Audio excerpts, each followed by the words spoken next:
This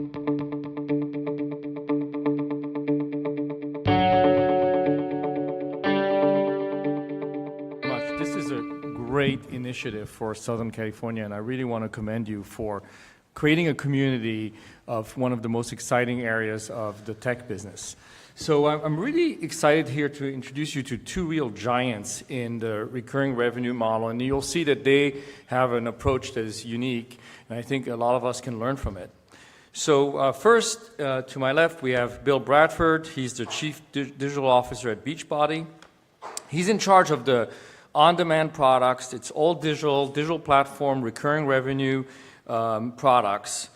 They have multiple channels. They have infomercials, and maybe you've seen some of the products they have, a lot of fitness products, multi-level marketing, e-commerce. Georg Richter on his left, has 3 decades of subscription business experience. He calls it an unfair advantage, and I said, well, that's a pretty good thing. I mean, I was interested in learning how these super experienced people can build a billion-dollar company in what, a year and a half. It's just pretty extraordinary. He's the CEO of OceanX. They launched in January 2016. They have over 23 brands. They expect to launch another 17 brands. They reached already the billion-dollar revenue. He was also the president for 5 years of Gothy-Renker, which is one of the leading infomercial direct selling businesses here in Southern California. So let me go right to it, and we're going to try to uncover a little bit how they do their business and their success. So first, let's start with Bill. If you can explain to me how are you able to get subscribers, and what are the key metrics do you use to define it? So just to back up, just to orient you to what our business is, and then I'll answer the question. So Beachbody, historically, is an 18-year company, has traditionally sold fitness programs that most of you guys have either seen or used, the P90X and Insanity type of family of products. We have about 45 full-length programs, and they had been traditionally sold through the DVD model. And so 3 years ago, I was hired to come in and develop a business strategy for a digital business strategy. It wasn't even clear what that was going to be, but they knew that they needed to go digital. And so I came in and had to figure out, the landscape and try to figure out, okay, what's the right model? What's the market expect? What can our business model support? And basically, what's going to be good for the consumer? And then, so what we did, fast forward, we launched a business called Beachbody On Demand, which is a subscription service, kind of breaking the old model of selling individual DVD packs for $120, plus upselling them on things, to a recurring revenue business, which is a subscription model, so delivering all of the catalog of our programs, about 45 programs, plus the additional content that we have, all of it for a single subscription service price, either monthly, quarterly, or annually. So, and the business just continues to grow as we transition from that old model to the new model. So how do you get subscribers? To answer your question, there's a lot of traditional ways that we still leverage in order to get subscribers. We still do advertise on TV, but more and more it is shifting to digital acquisition channels, from social media to SEM to, but more importantly, primarily, we bundle it as a service with a hard good, our Shakeology product, which hundreds of thousands of people use every single month. Bundle it as one overall offering to the customers, and that's our primary sales channel. So not as a standalone, but as a bundled offering. And Georg, you built the billion-dollar company. I mean, I think everybody would want to do the same. So how do you do that? In what, a year and a half? Okay, that's also a little unfair. Okay, just to set the stage, some people asked me before that they hear some slight accent. I want to comment on that. So I'm actually not from here. I'm from New York. So just like Bill, I have to explain what I really do. We have a platform. It's a SaaS platform, and we help companies either enter that direct selling channel, or if they're in that channel, to grow their company. So it's physical subscriptions. My whole business is about physical subscription. What that means, you receive a product to your home You know, many of these sampling businesses, there's all kind of business out there. It's 3,000 new business in the last 3 years which started. So you receive a physical product to your house, and I help around the whole topic from not really demand creation. I try to stay out of that because everybody does that, but I do all this stuff other people don't want to do. It's all the databases, all the smart stuff behind it, from physical delivery to customer service to BI. So that's what OceanX is all about. And I'm doing this my whole life, and I still like it. And interesting enough, it's a very, very hot business. So the question was, you know, how do you create a billion-dollar company? I didn't create a billion-dollar company because the unfair thing is I have previous clients, I ran Gasirenka, and that's a client of mine, but we have 70 new products in the pipeline this year, and we have enormous traction ahead of us. For some reason, and I didn't create that, it's more luck than anything else, it's really, really hot what we sell, and I have large CPGs running after us and want help to sell direct. Because what's happening is if you sell through Amazon, which is a wonderful company, they keep the data and ultimately they make their frenemy and they work against you. So I help companies establishing databases, creating a long-term relationship with customers and sell them more of their product. Right? So that's what I do, that's what my business is all about. So can you tell me about your metrics? I mean, you must have, because you have a BI and all the stuff, but what are the metrics? Tell me specifically, what do you look for in a metric, and what are the metrics you use? Give me some numbers. Okay, so of course my business is all about KPIs. Maybe a very important metric, and that applies to Bill too, is a cost per order. That means how much it costs you to acquire a customer. And there's many, many channels out there. I come out of TV. There's many, many channels, and the cost to acquire customers, of course, is enormously variable. But at the end, you have to have a reasonable cost to acquire a customer. And the other number against that is a lifetime value. That means how much does a person pay you as a company. So there's something called like average order value. So the first thing you have is how much does it cost you to acquire that person. It's very simple. You spend $1,000 and you get so many people to subscribe, and you divide that and you have a cost per order. The average order value is how much these people order the first time. But again, we in recurring revenue, the first time necessarily doesn't break even. Okay, you might actually spend more to acquire that customer. The trick is to retain customers, to make an incentive to look forward to the next shipment. I'm in the business of inspiring people to look forward to the next shipment, and that is called LTV. So at the end, your LTV has to be much higher than your cost per order. But you have to discover the LTV. How long does that take to figure this out? It needs actually experience. I have never seen anything there's no, okay, in the very first, let me start that. When you start something, the numbers are very strange, because it's like if you become an insurance salesman and you sell something to your aunt and then to your uncle, and then you say, wow, this is going great. That's a little happening in my business sometimes. So the beginning is you have to see a year ahead, but after a year and after significant media spending in different channels and seeing some back-end, meaning how much people purchase, it's not that difficult to estimate what the LTV is. And a well-run subscription, you have a stick rate of about a year. So people stay for a year in average, but, and again, I don't want to just take the flow all the time. I love what I do. The average is a year because in the beginning people try out the model and then they quit in the beginning. You have a steep curve of people coming in and leaving, but there's a very long tail. There's a forever membership, and that's where the LTV and where the average stick rate comes in. Right. And Bill, tell me about your business. Is it, what George was describing, is that how you think, or are you thinking differently? It's very similar. I think we look a lot at the retention number that George is talking about. Getting customers is one thing, and that's a very expensive thing to do. But retaining them, that's really where the margin is. And so, and a lot of it depends on what channel that you're acquiring the customers in via. When we first started the business, as we've been kind of pivoting from the DVD sales business to this digital thing, a lot of our the way that we got customers was getting upsold through the traditional channels, like, hey, buy the DVD, and oh, by the way, we got this other thing. And we saw the retention was just crap because nobody even knew what they were buying. It was just like, oh, okay, I kind of want that, sort of.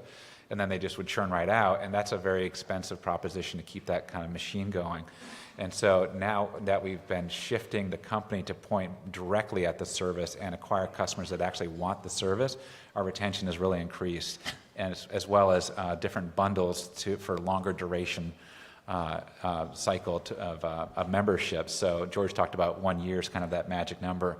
So we're selling a lot more annual plans than we were previously with like monthly and quarterly, and that's built-in retention right there. So the other metric that we really look at, it's a proxy for retention, is daily usage. So if you're using our product, if you're getting the results, if you're losing weight because you're actually streaming the service and working out to it, it's a proxy for retention. And so we not only look at just the transactions as they churn, but also the leading indicator of engagement. But it seems like both of you are dealing with a lot of data. I mean, I have to imagine billions of gigabytes and terabytes. How do you manage that? Do you have a team that's specifically designed to manage it, or you use outside companies? How do you manage that data to understand your lifetime value and understand your cost per subscriber? Want to go first? Okay, so I love outsourcing, but I don't think you can outsource data because our business is all about understanding data.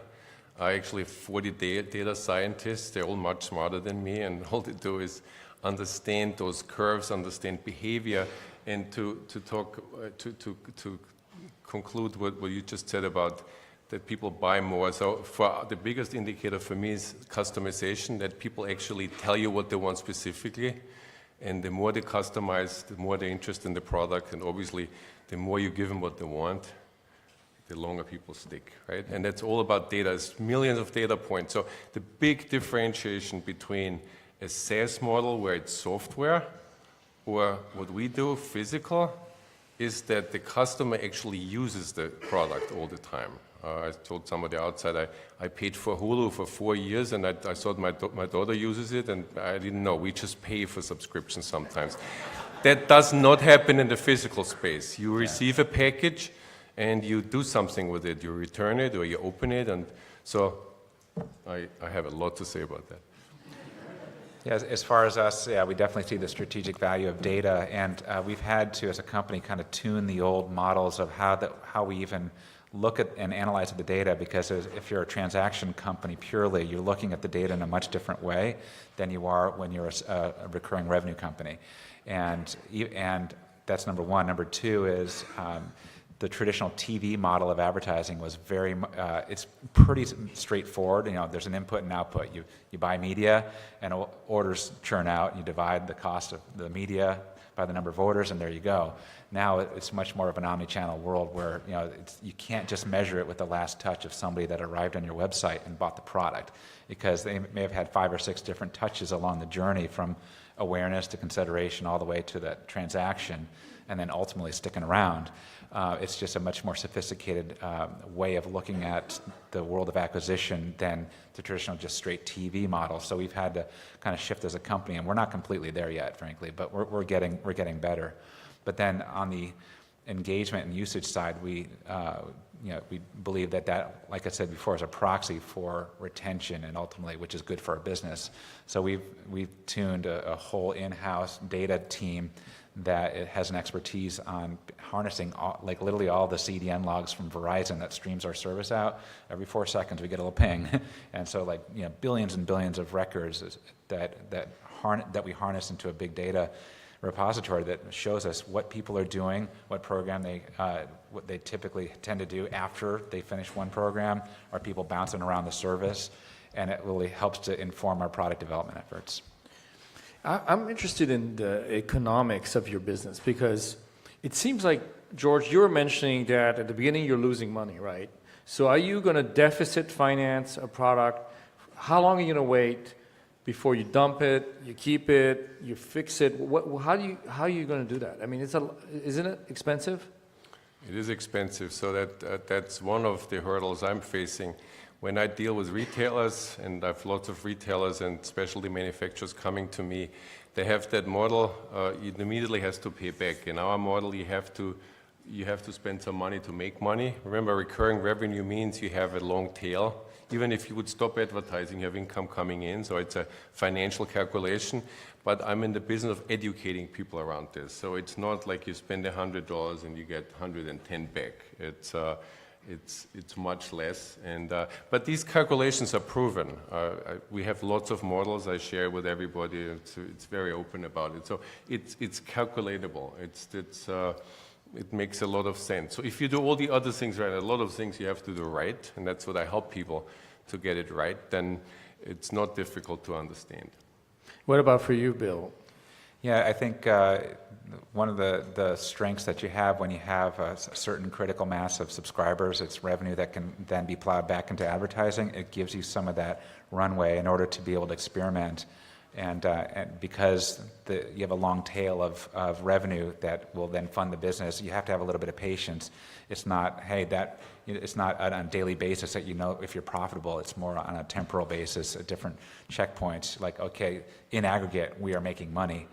And so that's actually a very defensible position, because it's hard as an upstart to have the liquidity to invest in the marketing machine to get you customers that will then fund the business. And so unless you take money from the outside. So it's a nice position to be in, to have some of that liquidity to play with. So you're saying you need to raise money, then you can invest the money to create a recurring model, Yep. and then eventually it pays off, but you have to hire data scientists, you have to hire a lot of qualified people, right? How much are we talking about? Millions? Or what does it look like? It depends on how you do it. So we, specifically at Beachbody, we already had an existing business. And so what we did, we built the digital business on pretty low cost basis to get it going, because we had existing acquisition channels that we could be bundled in. Right. If you're starting from scratch, it's not cheap to get something like this going, unless you use somebody else's ecosystem like Apple and just hope that you can just get a hockey stick kind of growth that will ultimately fund it. But for us, we had the privileged position of being able to leverage an existing business that would fund the transition into a recurring model. Right. What in terms of profit margins and how much money does this business make? This recurring model where you have physical products and for you some digital. What does it look like, the money?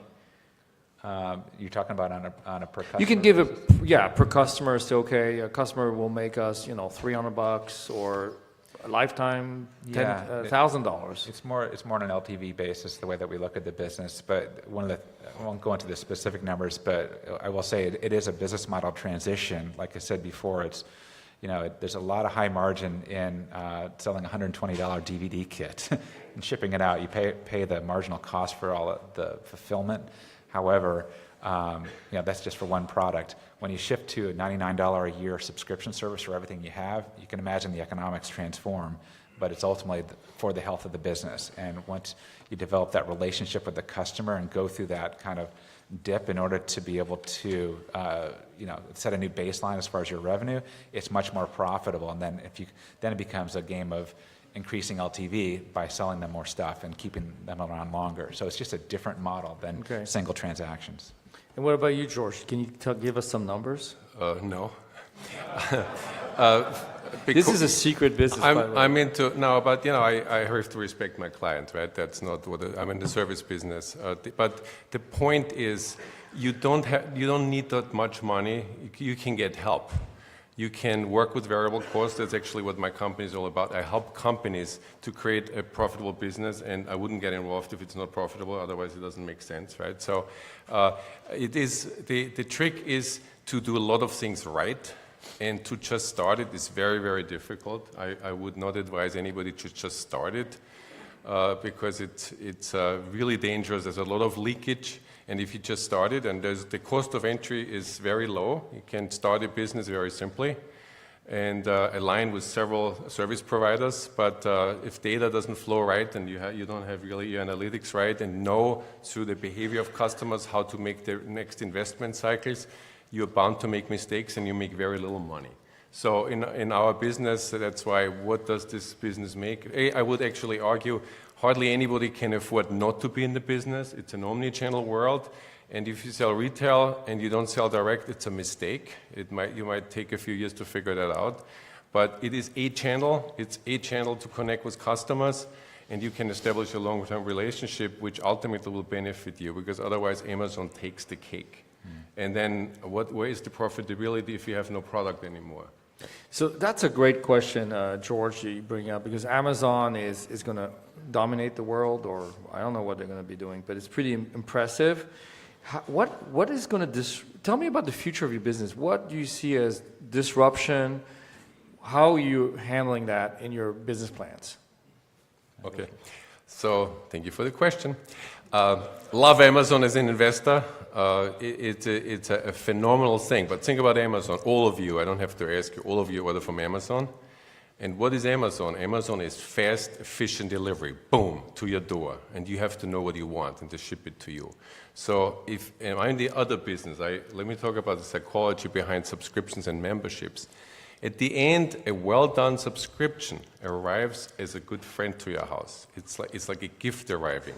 You open the box, and there's something in there you want, you ordered, but it also inspires you to buy something else. It's like in a good movie, a cliffhanger. You want to order more from that. There might be exclusive product. There might be curation in that, so that somebody tells you what to do. So it is a completely different thing to Amazon. You can even compare it. It's an assortment of things, and there's two underlying principles I want to address. One is the paradox of choice. Think about that. Of course, you can buy a T-shirt at Amazon or anything, but there is just 65,000 different T-shirts. What do you buy? Think how difficult it's even getting coffee these days. Okay, we have too much choice, and that's uncomfortable. That's why a real estate agent will never show you 100 houses, only 5, because we're not capable of sorting that out. So a subscription gives you guidance. It's within your bandwidth what you want. Because through data learning, you give people what they want. That's why Stitch Fix, for example, is very successful. Apparel is a big thing. People need guidance. They have no time in this world. And so they like guidance, plus being inspired to go a little outside. And look at retail. You go in, all you see 1,000 things, it's marked down. The whole retail strategy these days is marking down. There's no other strategy. So the underlying thing is, A, too many choices. And the other thing is that in this, most of you must have read that recent thing about Facebook. It is a fact. Just think about if you go in an elevator. Everybody looks at their phone. This is the most, we're all connected, but the most disconnected ever. Facebook users are actually lonely.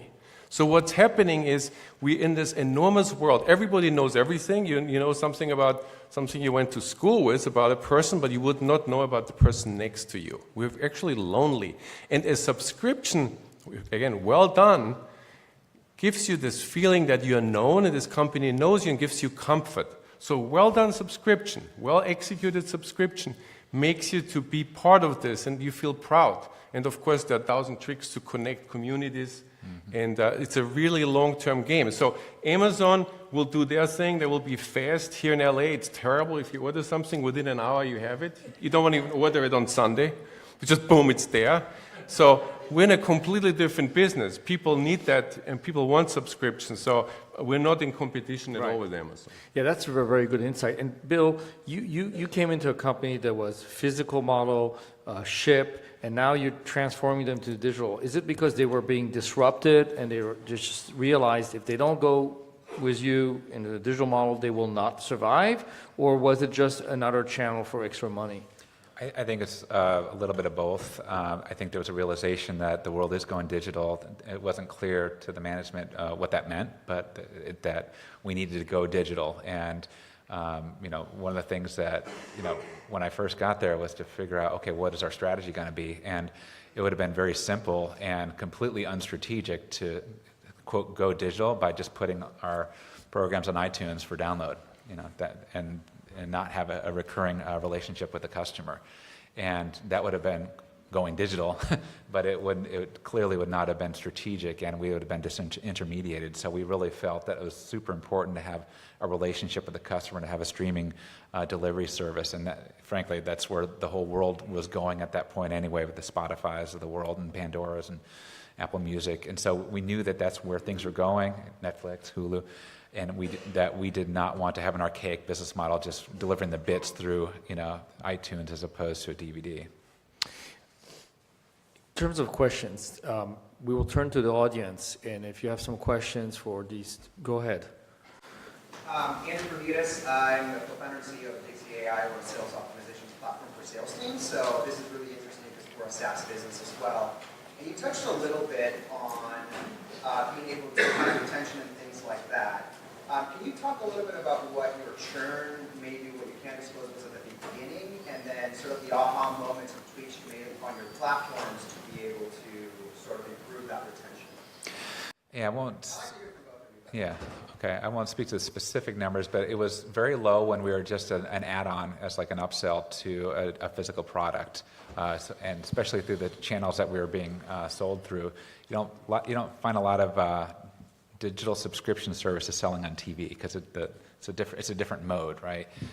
So when we were being bundled in, we'd have the customers churn right out.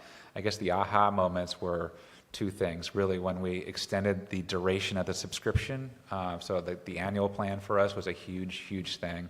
And then secondly, having our product as the primary product that the customer is buying as opposed to an add-on. Those two things really were the turning points for us. George? Okay, so while I wouldn't tell you profitability of clients because that has something to do with margin and supply chain and 1,000 other things, I can tell you the curves around churn, as you call it. In the physical space, again, it's only physical space, we see that you get 100% of shipments out, of course, and then in this next cycle, which is in our case very often a month, 80% stick, and then 60%, and then it levels out around 42%.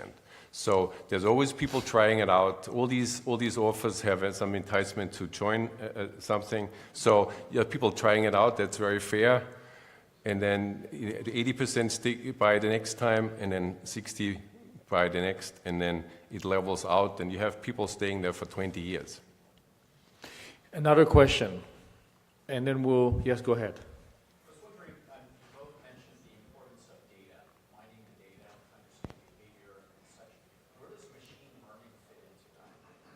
So a question about machine learning, AI. Gentlemen. Okay, so of course everything is AI. By the way, it's also called adult incontinence. It's interesting.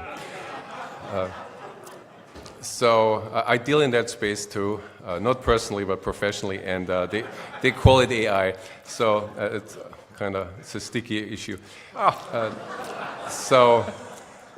It is, of course, there's a lot of AI ahead of us, and especially when it comes to customer behavior and how customers want to talk to us. We are associated with companies, and they have that down, right? You actually think you talk to somebody in customer service, and it's actually a bot, answering in your voice and answering you as you appear to the outer world on Facebook and other social media. So it's a very interesting world ahead of us. One big problem in our world is that customer service is very expensive because physical people answering phone calls, it's very inefficient. So artificial intelligence is helping us in customer service very soon. What about for you, Bill? Yeah, we are starting to do some AI on the customer service side. I think we have a unique problem that we are trying to solve, is to try to get people to do something that they don't want to do, which is to work out. And so as a company, our formula for getting people results is do the fitness program, eat right, and stay accountable to somebody. And the accountability thing is really where I think it's intriguing to me, is whether or not through AI you can hold people accountable. Like, would you be accountable to your Alexa that, hey, it's time to work out right now, versus to a person? And so I think there's a lot of sociology as well as psychology that's kind of built into that problem. And so I can't say that we or anybody has really cracked that, can you be accountable to a machine? But I think it's a really fascinating thing, and probably some PhD research papers can be spawned off of that. So that's what's unique to our industry. Great. Well, I want to thank both of you for participating. This has been very interesting. And give it up for Bill and George.